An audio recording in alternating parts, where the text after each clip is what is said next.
Hello everyone, welcome to my channel Payel lifestyle.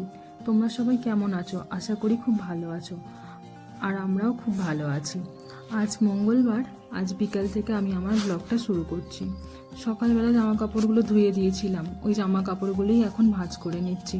আমি যেহেতু খুব একটা বাইরে বেরোই না, তাই বিকেলে এই জামা কাপড়গুলো বাইরে দাঁড়িয়ে দাঁড়িয়েই ভাঁজ করে নিই। তার কারণ হচ্ছে এতে বিকেলের পরিবেশটাও আমার অনুভব করা হয়ে যায়। এইসব কথা বলতে বলতে আমার জামা কাপড়গুলো ভাঁজ করা হয়ে গেছে। এবার এসে আমি ঘরে চলে এসেছি, এসে এক একটা করে ভালো করে রেখে দিচ্ছি। আর ওর টি শার্ট আর প্যান্টটাকেও রেখে দিলাম, কারণ ও যখন অফিস থেকে, ও তো একটু পরে অফিস থেকে চলে আসবে, আসার পর আর খুঁজতে হবে না, হাতের কাছে পেয়ে যাবে। আর এই যে জানালাটা না আমি দুপুরবেলা বন্ধ করে দিই, কারণ আমাদের এখানে এত পরিমাণে রোদ্র ওঠে, তো ঘরের মধ্যে রোদ্দুর আসে আর ঘরটা প্রচুর গরম হয়ে যায়।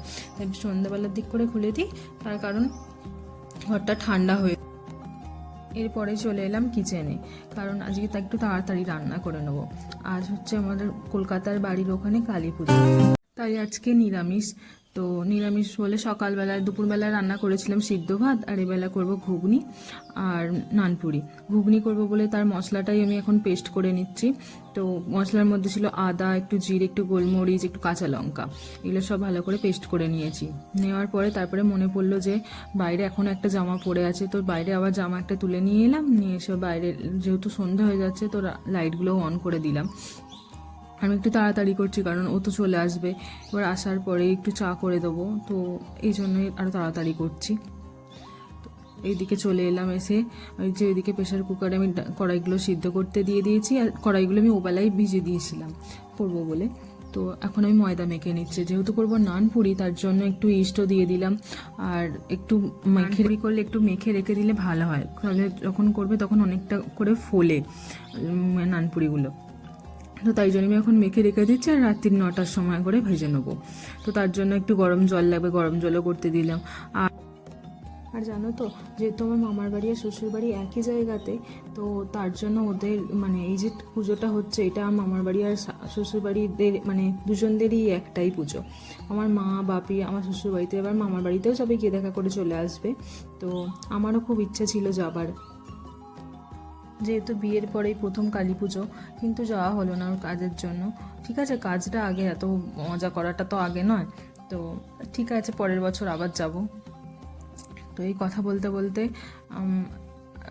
কড়াইয়ের মধ্যে তেল দিই, তাতে একটু শুকনো লঙ্কা, জিরে আর তেজপাতা ফোড়ন দিয়ে দিয়েছি, তাতে মশলাটাও দিয়ে দিয়েছিলাম, ওই মিক্সি পেস্ট করা মশলাটা। তারপরে একটু টমেটো দিয়ে দিলাম আর নুন দিয়ে দিলাম।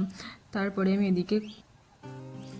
আমি মশলাটা ওখানে কষিয়ে ঘুগনির কড়াইগুলোকে দিয়ে দিয়েছিলাম। তারপরে দেখলাম সন্ধ্যা হয়ে গেছে, তো এই জন্য সন্ধ্যাটাও দিতে চলে এলাম। আর ওই যে সবুজ কালার বোতলের জলটা দেখা যাচ্ছে, ওটা হচ্ছে মহাকুম্ভের জল। আমি আর ওইখান থেকে মহাকুম্ভ গিয়েছিলাম, তো ওখান থেকে জল নিয়ে এসেছি। আর শুনেছিলাম ওখানে জল না ঠাকুরের কাছে নাকি রেখে দিতে হয়, তাই জন্য ঠাকুরের কাছে রেখে দিয়েছি। ও যখন বাড়ি যাব তখন বাড়ির জন্য এটা নিয়ে চলে যাবো, আর আমাদের এইখানের জন্য কিছুটা রেখে যাব। তো কথা বলতে বলতে আমার পুজো দেওয়াও কমপ্লিট হয়ে গেল। সন্ধ্যা দিয়ে আবার রান্নাঘরে চলে এলাম, এসে ঘুগনিটা দেখলাম যে ঠিকঠাক হয়েছে কিনা। তো তারপরে একটুখানি ঘি আর কাসুরি মেথি দিয়ে দিলাম। আর যেহেতু আমার কাছে ধনে পাতা ছিল না, তাই জন্যই কাসুরি মেথিটা দিলাম। তো কাসুরি মেথি দিলে নিরামিষ খাবারে ভালোই লাগে। আর এবার এটা দেখলাম হয়ে গেছে, তো গ্যাসটা অফ করে আমি কড়াইটা চাপা দিয়ে রেখে দিলাম। তারপরে এই যে গ্যাসের কাছটা রান্না করেছি, একটু নোংরা নোংরা হয়ে আছে, তো সেখানটা করে মুছে নিচ্ছিলাম, যাতে একটু পরিষ্কার থাকে। রাত্রিবেলা যখন আবার পরিষ্কার করব তখন যেন খুব বেশি না সময় লাগে। এদিকে আমার কিচেনের সব কাজ কমপ্লিট, আর তারপরেই দেখলাম ও এদিকে চলে এসেছে। তো কিছু সবজি ছিল না ঘরে সেরকম, তো সবজি নিয়ে এসেছে। পরের দিন করব শুক্তো, তার জন্যই কাঁচকলা এনেছে, কাঁচকলা, লাল শাক, ধনে পাতা আর একটা লাউ নিয়ে এসেছিল। আমাদের এদিকে না মানে এমপিতে লাউ কুমড়ো মানুষ বেশি খায়। আর নিয়ে এসেছিলো রাজস্থানের মিষ্টি, এই রাজস্থানের মিষ্টিগুলো না খুব ভালো হয়। আর ঘি নিয়ে এসেছিলো। আর আমার সকাল থেকে যেহেতু একটু মনটা খারাপ ছিল, তার জন্য দেখি আইসক্রিমও নিয়ে। আর এই যে মতিচুরের লাড্ডু নিয়েছে, এই মতিচুরের লাড্ডুগুলো দারুণ খেতে। আর আমি এই মতিচুরের লাড্ডু খেতে খুব ভালোবাসি, ওই জন্য একটু বেশি করে নিয়ে এসেছে, যেহেতু আমি খেতে ভালোবাসি। তো এগুলো আমি রাত্রেবেলা খাই না বা সকালবেলাতে খাই না, দুপুরবেলা যখন রান্না করি তখন ওই রান্না করতে করতে একটা করে খাই। তো আরও নিয়ে এসেছে চকলেট ফ্লেভার আর মিল্ক এরপরে আমরা চা, ঘুগনি আর মুড়ি নিয়ে বসে পড়েছি। আর ঘুগনি আলুর দম হলে না আমার মুড়ি খেতে দারুণ লাগে। আমার মা আলুর দমটা দারুণ বানায়। তো ওই আলুর দম দিয়ে ওই আলুর দম আর মুড়িটা আমি খুব মিস করি এখন। এখানে এসেছি কি করে আর খাবো, তো নিজেকেই রান্না করতে হবে, নিজেকেই খেতে হবে। হ্যাঁ, মাঝে সাঝে ও টুকটাক করে দেয়। আর এই যে আইসক্রিম ওর নিয়ে এসেছিলো একটা, ওর জন্য বাটারস্কচ ফ্লেভার আর আমার জন্য চকলেট ফ্লেভার, যেহেতু আমি চকলেট খেতে ভালোবাসি। আর তারপরেই আমি লঙ্কা দিয়ে ঘুগনি খাচ্ছিলাম।